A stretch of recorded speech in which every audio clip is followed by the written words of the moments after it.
नमस्कार। आज हम विज्ञान के 3 बहुत ही जरूरी कॉन्सेप्ट्स को समझेंगे।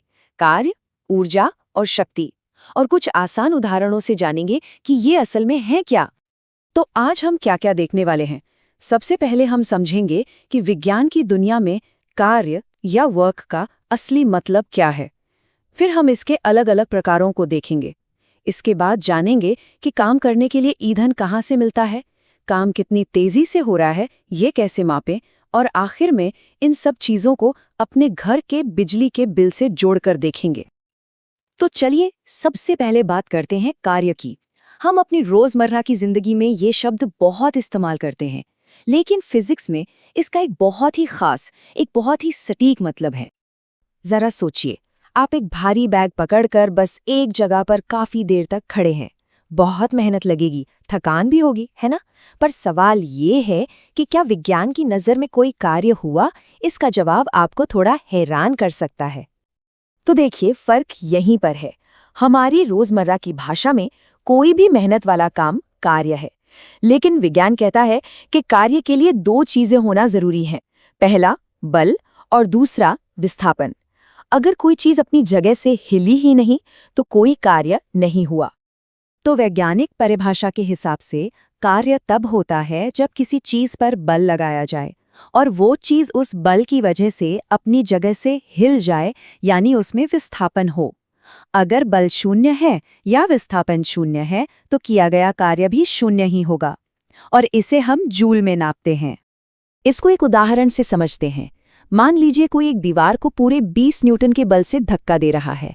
जाहिर है बल तो लग रहा है और इसमें काफी मेहनत भी लगेगी, लेकिन दीवार तो अपनी जगह से 1 इंच भी नहीं हिली, मतलब विस्थापन हुआ 0।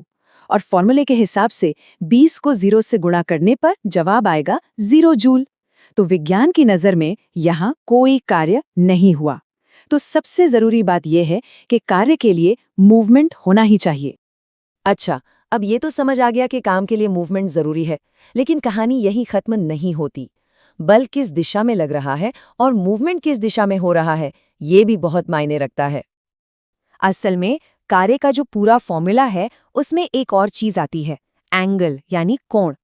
ये कोण बल और विस्थापन की दिशा के बीच होता है, और यही कोण तय करता है कि किया गया कार्य पॉजिटिव है, नेगेटिव है या 0 है। अब ये टेबल देखिए, इससे बात बिल्कुल साफ हो जाएगी। जब बल और विस्थापन एक ही दिशा में हो तो कार्य सकारात्मक होता है, जब दोनों विपरीत दिशा में हो तो कार्य नकारात्मक होता है, और जब बल विस्थापन के 90 डिग्री पर हो तो कोई कार्य नहीं होता। इसको समझने का सबसे अच्छा तरीका है एक बक्सा उठाने का उदाहरण। जब हम बक्सा ऊपर उठाते हैं तो हम बल भी ऊपर की ओर लगाते हैं और बक्सा भी ऊपर ही जाता है, तो हमारे द्वारा किया गया कार्य हुआ पॉजिटिव। लेकिन उसी समय गुरुत्वाकर्षण का बल बक्से को नीचे खींच रहा है, जबकि बक्सा ऊपर जा रहा है। दिशाएं उल्टी हैं, इसलिए गुरुत्वाकर्षण द्वारा किया गया कार्य नेगेटिव हुआ।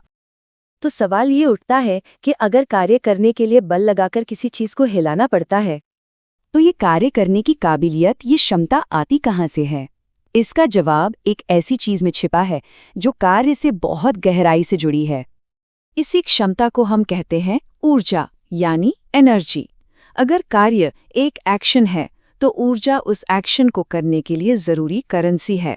और मजे की बात यह है कि इसका मात्रक भी जूल ही है, बिल्कुल कार्य की तरह। और ऊर्जा के कई रूप होते हैं, जैसे किसी ऊंचाई पर रखी चीज में स्थितिज ऊर्जा या एक चलती हुई गेंद में गतिज ऊर्जा। इसके अलावा thermal, chemical, electrical, light, nuclear और साउंड एनर्जी भी होती है। और यहीं पर विज्ञान का एक सबसे बुनियादी नियम सामने आता है, ऊर्जा संरक्षण का नियम। यानी ऊर्जा कभी पैदा या खत्म नहीं होती, वो बस अपना रूप बदलती है, एक फॉर्म से दूसरे फॉर्म में। ठीक है, तो हमने समझ लिया कि कार्य क्या है और उसे करने के लिए ऊर्जा क्यों चाहिए। अब सवाल आता है, कार्य कितनी तेजी से हो रहा है? और यहीं पर एंट्री होती है शक्ति, यानी पावर की। पावर हमें ये बताती है कि कोई कार्य कितनी जल्दी जल्दी हो रहा है या ऊर्जा कितनी तेजी से खर्च हो रही है। पावर को नापने की यूनिट है वॉट, जो महान वैज्ञानिक जेम्स वॉट के सम्मान में रखा गया है। अगर कोई मशीन 1 सेकंड में 1 जूल कार्य करती है तो उसकी पावर 1 वॉट कही जाएगी।